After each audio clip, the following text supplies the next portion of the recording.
Hi everybody, I'm going to do chapter 18. I'm sorry I've not been very well, but I'm back now. Chapter 18. I spent the evening with Pat and Gillian, who have got their old games console down from the attic, and we smashed through a few rounds of Crash Bandicoot. Tutu body is pressed firmly against my thigh. That's her dog. He's getting old now, and the noise of a full house is a little much for him. I think it's fun being with my brothers, even if I can't help but feel that I am wearing a sort of costume for every moment we are together. I laugh a little too hard, talk about things they want me to talk about: school, TV shows, Fiona and Ruth's new shared destiny of becoming extremely famous. My entire family is thrilled about this when I bring it up at dinner, delighted that something has come along to distract from witchcraft, to dilute the closeness between us.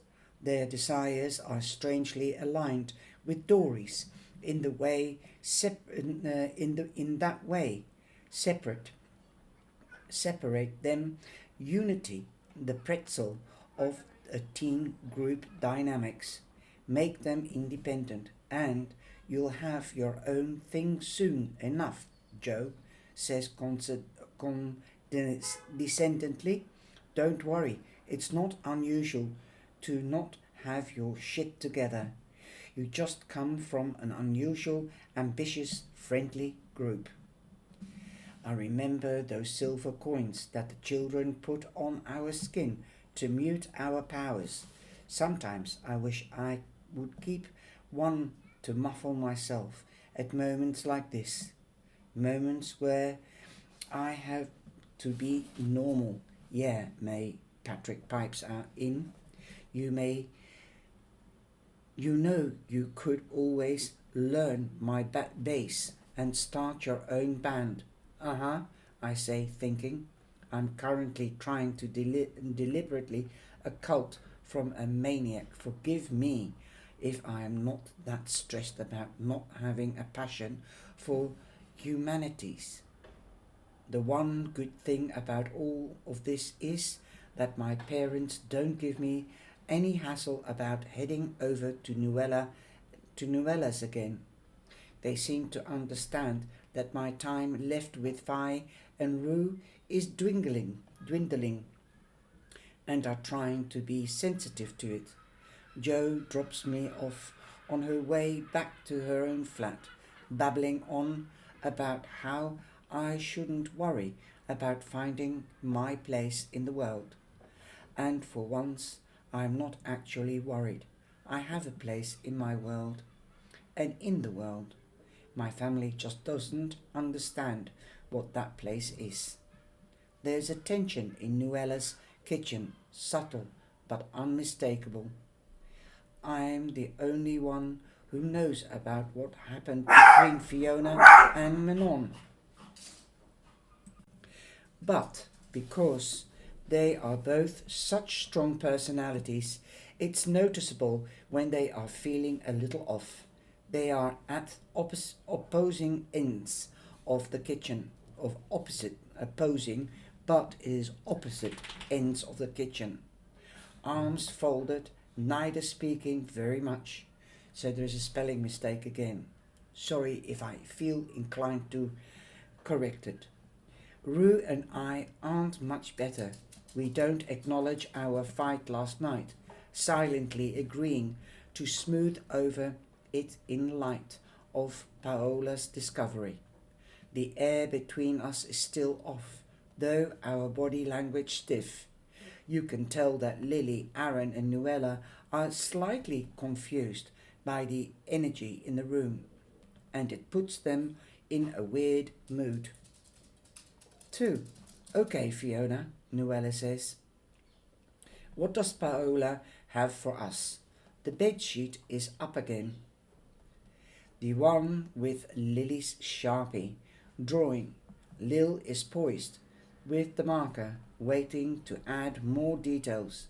Noella has even set up an other sheet in case Lily is tempted to doodle off into the walls. I've got some aerial shots. Basically, Fi says, closing her eyes and absently stroking Paola's monochrome feathers. I've got a craggy bit of the coastline, shaped a little bit like a horse. A horse, Noella says, poised over an ordnance survey map of the country. What do you mean? Like the bay is a shape of a horseshoe, of a horse's head, long and curves around, with a point jaggy bit that like an ear. Wayne Bay, Noella says, exactly, circling it with a red pen. Is this it? Vi opens her eyes. That's it. She hurriedly closes them again. Okay, we are talking 2 miles east of the coastline, on a hill or a slope of some kind, surrounded by fields, hills, Noella says, running her pen along each grid. I've got 3 definite hills. It could be. Vi scrunches her face up, concentrating hard. There's no road, she says. The only road anywhere near is by a deer park, about a mile south. I don't know how you would get there. I imagine that's intentional, Aaron says dryly. Noella nods, still scanning with her pen. Lots of those places are unconnected to roads. They ran out of money before they were given a chance to connect them to civilization.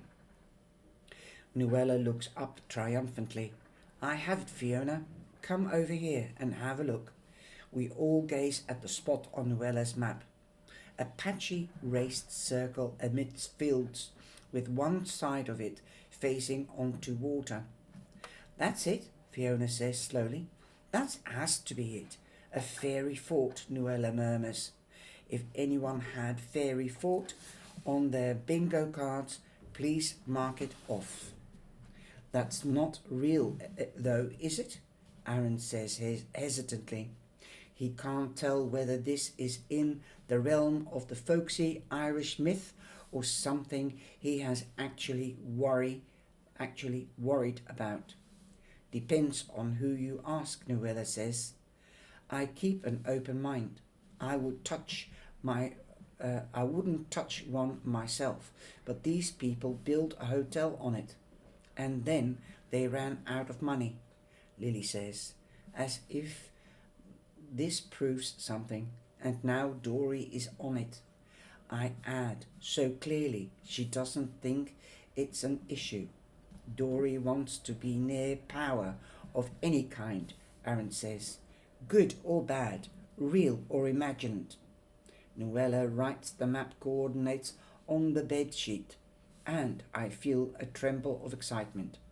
Well, shit, I yelped. I can't believe we did it. We found the lodge. They are finished, guys. They are done. Noella looks up at me. Steady on, Maeve. Don't get triggered happy. I look at her, confused. What do you mean? We can't just barge over there. Well, why not? Don't you think a plan of some kind would be wiser? Manon says. They will have all kinds of precautions for us coming. We must pick our moment and know exactly what we are going to do. Manny is right, Noella says.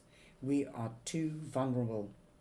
For some reason, this really irritates me. How on earth are we vulnerable? In this room alone, we have 2 sensitives, 1 healer, someone who can literally talk to machines, a shapeshifter, and a witch, and a human Pikachu, I say breathlessly, plus Paola. And what do they have? Money, power, location, numbers, Rue says. listing the reasons on their fingers. Manon and Noella are right. Maeve, we are powerful, but we have to remember what happened last time we got cocky. Yeah, Fiona says bluntly. That's ambushed us. They ambushed us and burnt the school down, and 2 people died, Lily says, although I do appreciate that Pikachu reference. I know that they have good points, but I also can't shake the visual of Lorna's face on the telephone pole, or Squirrel Girl sitting hungrily on her bed. How can they just carry on with their lives when people are wasting away under Dory's control?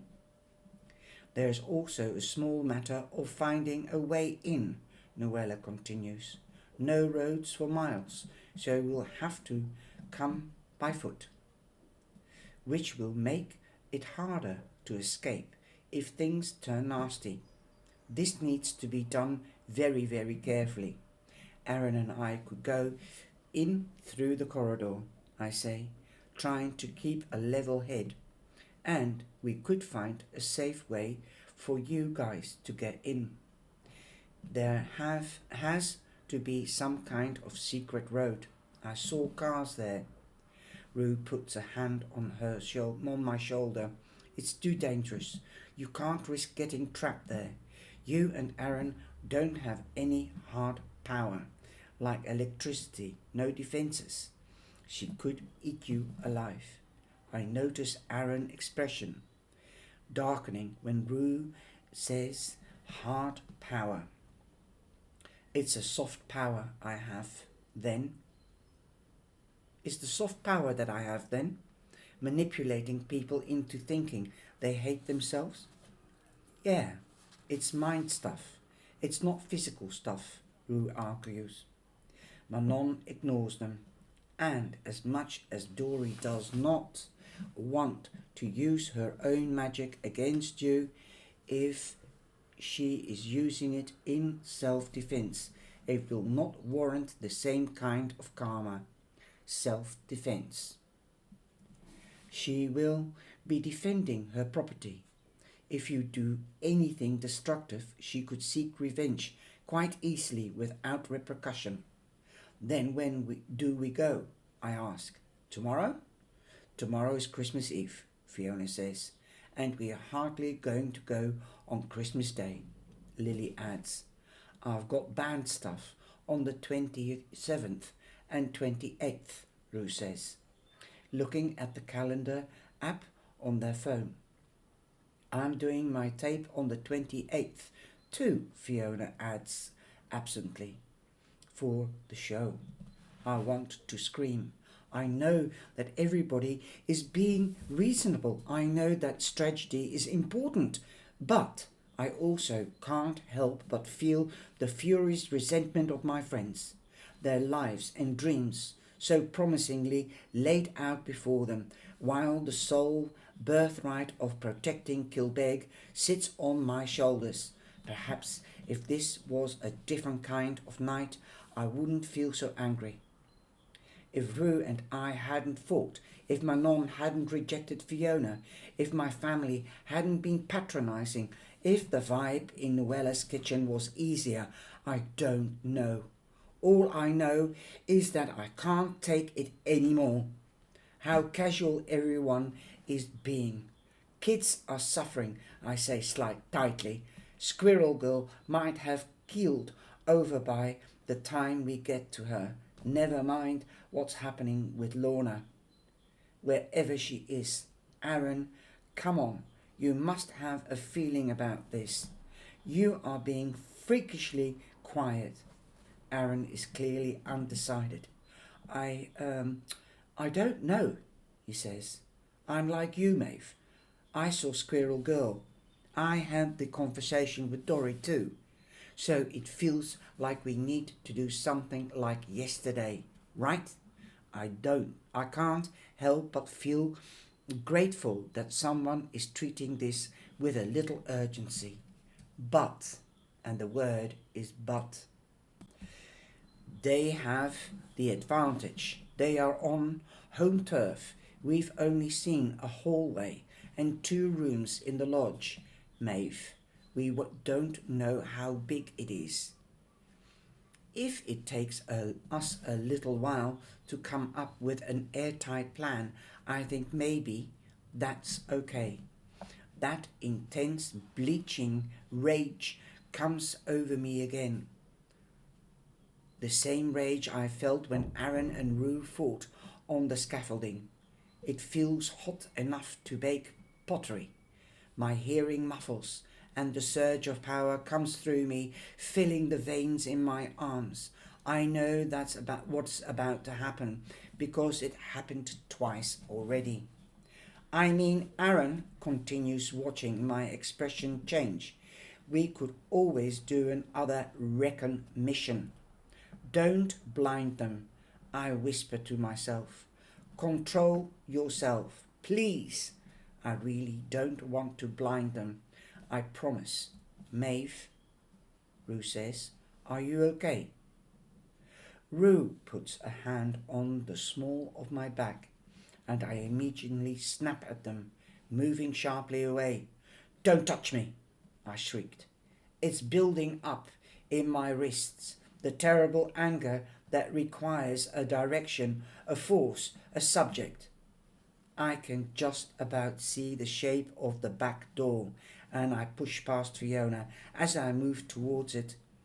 Where are you going? She says, but I'm already outside in the cold, clean December air, running up Noella's garden, trying to put as much space between me and the house as possible. I finally hit the chicken house, where the new wire stands proudly around the pen. They are still wandering around, clucking and picking at the earth. They never seem to sleep, these chickens. I slump onto my knees, my fingers wrapped around the hole in the fence. The feeling of wire digging into my skin, a strange relief from pain of power. We boiled down Noella's last chickens for fat and made them into candles. Candles we used in a ritual to seal the well. We didn't feel good about it, but we did it anyway. My mind darkens, deadens, something deeper than sleep. Cards, cards, cards. Ace of spades, 2 of hearts, Queen of diamonds. Visions of dirty rooms and sticky playing cards. My own sight leaving me, my weight falling hard onto the carpeted floor. Then a new vision emerged from somewhere else, from an older place. The feeling of walking through a field with high crops in a loose dress. The feeling of an animal pressing its weight against my leg. A companion, a wet nose. My eyes open in sudden relief, like something poisonous has been drained out of me. My knees slide deeper into the dirt, my jeans ruined, my fingers limp against the chicken wire. I look up, and the 5 chickens are looking back at me, their eyes white. Maeve comes to voice from behind. I feel too far away from the earth to even identify who it is. All I can do is stare at the chickens, which are remarkably calm about their pale, glowing eyes. Perhaps they don't need their sight very much. Perhaps they can't see very well in the dark. Anyway, Maeve, I don't know how to respond. My tongue has forgotten how, but I can feel someone unpicking my fingers from the chicken wire, and suddenly wetness in my hands. I'm bleeding, I realize. The wire has left deep grooves in my skin, just under the knuckles. I come back to my body, my legs and torso flat in the mud, my hands in the fence, looking like someone who died trying to escape. It's Aaron, Maeve. There's a strange sense of long time having passed. Not just minutes, but hours. I suddenly come onto my knees, my whole body cold. Where did you go? What do you mean? I've been here. He crouches down on the ground next to me, his expression like a worried doctor's. Maeve, we all came back here looking for you. You were gone. Everyone left, thinking you walked home. I blink. What time is it? Midnight. You've been gone for almost 2 hours. I was just coming out to check the fence again before I went to sleep. Jesus, come inside. I can't. My body feels frozen, solid, too cold, too possibly move.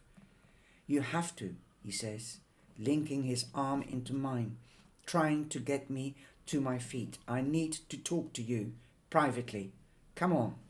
There still might be a pub open or something. I'm too exhausted, too cold, too crazy for this shit. No, I say. I'm tired of being your best special pal. I only ever get in trouble for it. It's a bad idea. We need to talk, he repeats. It's serious. I'm not going to F you, okay? I suddenly snapped. I don't fancy you and I'm in a relationship, so sorry, thanks, but no thanks. A pause. Not so much of hurt feelings, but of allowing me to take stock of the horrible thing I just said. Do you feel better now for having said that? No. How do you feel? Like I'm losing my mind? He sits down next to me, the chicken fins wilting slightly against our weight, and sparks up a cigarette. Are you ready to hear it yet? I hold on to my knees. He gives me a few seconds to respond, taking a long drag. The slight fizzle of burning paper, just barely audible in the quiet night air. It's you, Maeve, he says. For every real and terrifying second, I think he means something else. It's you, like I finally found what I'm looking for. It's you, like I'm in love with you. It's you, like it's you and me, kid. It's you, Maeve, he says again. You are the housekeeper. Oh, the rillings is going down my spine. Wow. What's going to happen next? This is exciting. Yeah.